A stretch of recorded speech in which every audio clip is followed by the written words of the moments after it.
English, Nehal Wadhera, అలాగే శ్రేయస్ అయ్యర్ అద్భుతంగా ఆడి Punjab Kings ఈ 2025 ఆర్సీబీతో ఫైనల్ సమరానికి సిద్ధమైంది. సో ఈ మ్యాచ్ లోపల అటు ముంబై బౌలింగ్ను తుత్తునీయలు చేశారు.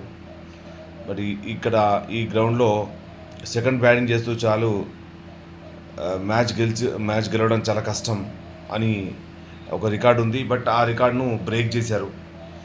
శ్రేయస్ అయ్యర్ అద్భుతంగా ఆడాడు, చాలా అద్భుతంగా ఆడాడు. సిక్సర్లు అసలు మంచినీళ్ళ ప్రాయంగా సాధించాడు.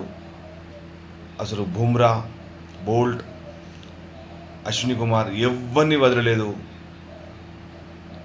తన బ్యాటింగ్తో ముచ్చమటలు పట్టించాడు ముంబై బౌలింగ్కి. అద్భుతంగా ఆడాడు. ఎక్స్ట్రాడనరీ ఇన్నింగ్స్ ఆడాడు. సిక్సర్లను అతి సునాయాసంగా ఒక టెన్నిస్ బాల్ చందంగా మరి సిక్సర్లు సాధించాడు. ఎక్స్ట్రాడనరీ ఇన్నింగ్స్ ఆడాడు. అలాగే అతనికి తోడుగా నేహల్ వదేరా అద్భుతమైన ఇన్నింగ్స్కి అలాగే ఇన్నింగ్స్ చాలా అద్భుతంగా ఆడాడు.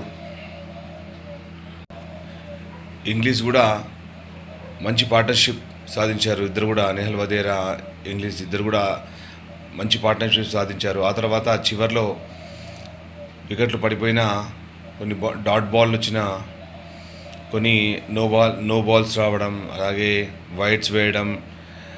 But extraordinary innings played by Shreyas Iyer. It is such a wonderful marvellous innings.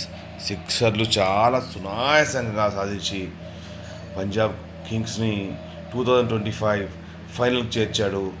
Is a man of the moment. Definitely he will be the man of the match. And all the very best to RCB and Punjab Kings. So ఎవరు గెలిచినా మొట్టమొదటి ఫైనలే అవుతుంది, మొట్టమొదటి IPL విజేత అవుతుంది. ఇద్దరు కూడా RCB ఇంతవరకు గెలవలేదు, అలాగే పంజాబ్ కింగ్స్ కూడా ఇంతవరకు గెలవలేదు. సో ఎవరు గెలిచినా కొత్త చరిత్ర అవుతుంది. So we will wait for the final. So అద్భుతమైన మ్యాచ్, చాలా చక్కగా ఇప్పటివరకు 2 o'clock వరకు కూడా అందరు చూస్తూనే ఉన్నారు. కొన్ని కోట్ల మంది చూస్తున్నారు టీవీలలో. బట్ శ్రేయస్ అయ్యర్ ఇన్నింగ్స్ మాత్రం అసలు ఎంత చెప్పినా కానీ తక్కువే. అసలు అద్వితీయమైన పోరాట పటిమ, అలాగే అందరి బౌలింగ్ కూడా చాలా నామమాత్రంగా కనిపించింది. ఎందుకంటే శ్రేయస్ అయ్యర్ బ్యాటింగ్ చేస్తున్నప్పుడు. సో లవ్లీ నేహల్ వదేరా, అలాగే ఇంగ్లీష్, అలాగే శ్రేయస్ అయ్యర్ అద్భుతంగా ఆడి పంజాబ్ కింగ్స్ని ఫైనల్ తీసుకొచ్చారు. ఎక్స్ట్రాడనరీ మ్యాచ్, సూపర్ మ్యాచ్ ఇది.